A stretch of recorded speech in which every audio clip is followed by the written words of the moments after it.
The Sunday school lesson for August 17th, 2025 is Trust the Lord. Proverbs chapter 3, verses 1 through 12. This is an audio reading of the lesson. Honoring a father's teaching. Proverbs chapter 3, verses 1 through 4. Keeping his commands. Proverbs chapter 3, verses 1 through 2. Our passage shows how righteousness and wisdom are intertwined. A son is exhorted to honor his father's instruction, first by keeping his commands. Solomon wrote, "My son, forget not my law, but let thine heart keep my commandments." My commandments personalizes the parts of the law the Father has taught. The Son is to keep those commands. Living according to godly precepts brings benefits. For a length of days and long life and peace shall they add to thee. These promises should not be taken as blanket statements. As a general principle, however, those who follow godly wisdom do not subject themselves to many influences that devour life. Practicing mercy and truth.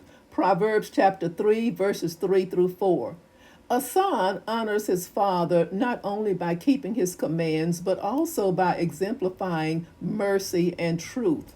The faithful son perseveres in these virtues. So closely should he cling to them that they are likened to a necklace around his neck and a tablet on his heart.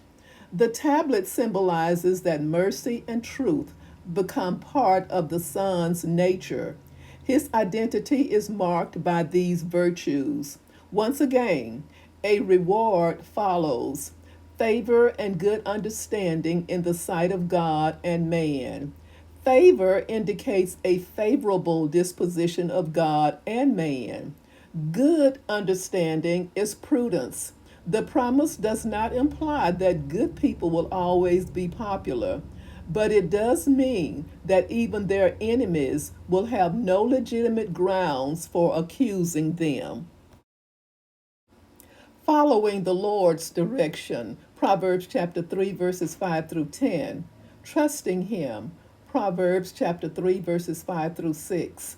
Trusting God with all one's heart involves resting on Him, even when what He says does not make sense. For this reason, Solomon added, "And lean not unto thine own understanding." Insight, perception, and discernment are desirable traits to have, but our wisdom will always be less than God's perfect wisdom. Instead, said Solomon, in all thy ways acknowledge him. Acknowledging God is a call to recognize and know God in all life's circumstances, submitting everything to his lordship. Fearing him. Proverbs chapter 3, verses 7 through 8. Solomon urges us, "Be not wise in thine own eyes. Fear the Lord, and depart from evil." The antidote to self centered wisdom is to fear the Lord. This parallels trust in the Lord. Fear of God results in a changed life. Depart from evil. Godly fear and righteous living are inseparable. Fearing God and departing from evil shall be healthy, health to thy navel, and marrow to thy bones. This speaks figuratively of the physical and mental well being that comes to those who have a proper walk with God. This promise does not guarantee good health to all godly people, but it does indicate the beneficial influence that spiritual health has on one's physical well being. Worshiping Him. Proverbs chapter 3, verses 9 through 10. Trust and fear of the Lord are expressed in proper worship. A key aspect of worship is to honor the Lord with thy substance and with the first fruits of all thine increase. Giving one's material goods is a way to honor the Lord. There is promise of reward for this generosity. So shall thy barns be filled with plenty, and thy presses shall burst out with new wine. God does not promise to make faithful givers rich, but he does promise to supply their needs. If we are generous in our giving, God will give us enough to continue to be generous. Profiting from the Lord's discipline. Proverbs chapter 3, verses 11 through 12. Our passage ends with a plea not to despise divine discipline, taking it lightly or rejecting it as unimportant. Some see God's discipline as nothing more than bad luck.